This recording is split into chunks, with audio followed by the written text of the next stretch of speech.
You've made your way to a compound. You're all alone because 3 other men in your fire team have been gunned down by enemy forces.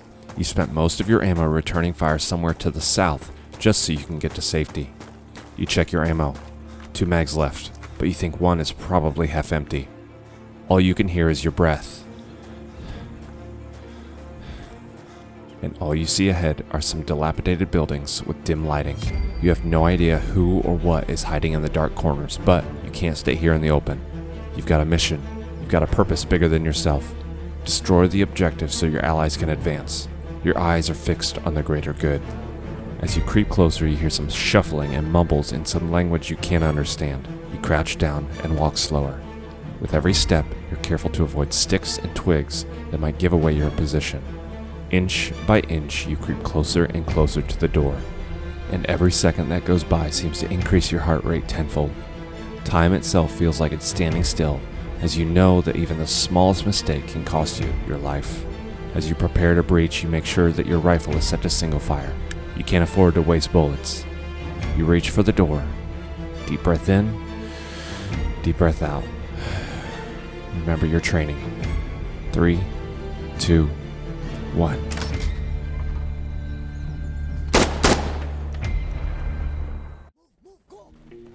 Today I want to explore the question, what makes a game tactical? As you may have seen on my channel, almost all of what I play and post would be considered a tactical shooter. But what makes them tactical shooters per se? What separates them from casual shooters? Why are these shooters considered a different genre than, say, the Call of Duty franchise? Let's first start with the foundation. Let's head to Mr. Webster and see what he says about the word tactical. This definition seems to be the most accurate for this question. Adroit in planning or maneuvering to accomplish a purpose. By the way, adroit means cleverness or resourcefulness, I guess. In other words, calculated movements to accomplish a specific purpose. Unfortunately, this doesn't help us out too much. Any game can be considered tactical. Crash Bandicoot is a tactical game, according to this. So I think we've got to dig a little deeper. It appears the answer to what makes a tactical shooter is multi-layered. So, let's do a comparison. By and large, most people would say that Call of Duty is not a tactical shooter, but more of a casual shooter. So we're going to use Modern Warfare as our model for casual shooters. We're going to use the game Insurgency Sandstorm as our tactical shooter. Let's start with the hood. Here's Modern Warfare's. Unless you're playing its realism mode or hardcore mode, you've got all these hood elements. Ammunition, compass, score, special gadgets and grenades, special abilities, and even enemy names that help with target identification. All these things are on your screen at all times by default. When you expend the ammunition and reload, all that ammunition that wasn't expended in the magazine goes back into your total ammunition count. So you're never losing bullets while you reload. You've also got a mini-map active throughout the entire game. Finally, when you get a kill or a hit, you get a visual and audible notification. Now let's compare that to a game like Sandstorm. You've got things like the objective and the compass on your screen, you don't see an ammo count, and when you do check your ammo, this is what you see. There's no score pop-up when you get a kill, no fancy sounds to tell you when your opponent is dead, well, except for the occasional scream. The only true way to tell if you've killed your enemies is if they stop shooting back. In these games, minimal information is portrayed on the screen. More caution has to be taken to prevent death and ensure safe, objective play. Which brings us to movements. In Call of Duty, especially those classics like Infinite Warfare, you could fly all over the map. Sprints, quick turns, quick scopes, these movements are about reaction time. The word we would probably use here is arcadey. You're mashing buttons as fast as you can to promote fast gameplay with a quick respawn to do the same thing over and over and over and over again for 10 minutes until the match is over.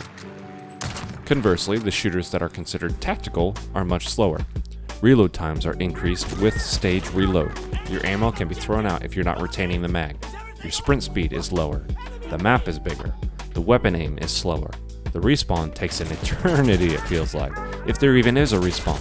Everything is slowed down, and this promotes more thinking, more regard for movement and transitions from cover to cover, because all it takes is a couple bullets and you're sent home in a body bag. This brings us to our next system, low time to kill. Shooters that brand themselves as tactical tend to have an incredibly low time to kill. We're talking 1 to 3 bullets, and bullet damage depends on the area in which you're hit, and possibly what kind of armor is covering that area. Casual shooters do tend to have a system of damage multiplication by body parts, but this is specifically the head being the vulnerable spot. There's more emphasis on how long your rifle can remain on the enemy's hitbox and how many bullets pierce their hitbox. I would estimate anywhere between 4 to 8 bullets are required to kill, depending on the armor system in the game. This again promotes faster movements because when you begin to take damage, you can run to cover before you're dead. A lower TTK doesn't allow this. With a TTK of 1 to 3 bullets, when you get hit once, you're probably dead shortly after. You've got to stay close to cover. Now, in each of these systems, there tends to be a common goal that these games promote. I would say the primary objective of the systems in games like Call of Duty is this: fun. These games can be played more as a lone wolf by hopping into a couple matches for half an hour while you're waiting to go to school or killing time before dinner. Sure, they can be played for hours and hours at a time, but you can die, respawn, repeat 100 times before your mom finishes that meatloaf. I need go. Hey, Mom! The meatloaf! And this makes sense because these games are marketed toward the masses. So the game has to cater more towards casual players so that they purchase the game. Now the goal of these tactical shooters tends to be this: teamwork. And that's probably the big difference. Fun versus teamwork. These games work best if players are very purposeful with their movements and communicate with their teammates. Enemies called out by positions, different roles for each player, suppressive fire, medic, sniper, squad leader, or commander. These games promote purpose for each and every player and are generally not made to promote lone wolfing. Now this brings me to my final point. I think this is the difference between casual and tactical shooters. Immersion. Tactical shooters strive hard to create a game with the most realistic graphics and systems that attempt to bring the player into the game as much as possible through sounds, movements, visuals, communication. These games attempt to create an experience where the player uses as many parts of the brain as possible so that the player can become a soldier and not just another gamer. Casual shooters, on the other hand, like Call of Duty, tend to focus more on the gamer having the most euphoric experience through the easiest mechanics. Consistent dopamine hits with bells and whistles and skins so that you can have a good time without a whole lot of effort. This is also where skill-based matchmaking can have a role, but that's another discussion. Casual gamers want their euphoric fix very quickly with not having to work too hard, and that's what this promotes. So the final results: tactical shooters promote immersion, casual shooters promote enjoyment.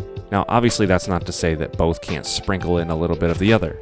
Call of Duty has a hardcore mode and Sandstorm has a domination mode. Now these modes tend to cater to more players in both ways. However, the primary systems of the game are vastly different. And this is why I began with the scenario I did at the beginning. The story is, well, I hope, immersive. And the painted picture doesn't even have to be painted, it's right there, it's playable. All these tactical shooter mechanics are there to provide the most realistic experience possible, especially in games like Arma or Squad. Huge maps where you can run all the way across a map just to die. But the primary goal is not fun, it's immersion. It's making you a different person. That weapon you're holding, it's yours. Those rounds you're firing, they're yours. The intensity of being pinned down, it's real. That soldier, it's you. Now, whether that experience is fun for you or not, that's a whole different ballgame. Alright, tactical gamers, thanks for stopping by in this video and taking the time to watch to this point. If you liked the video, obviously give it a like and subscribe.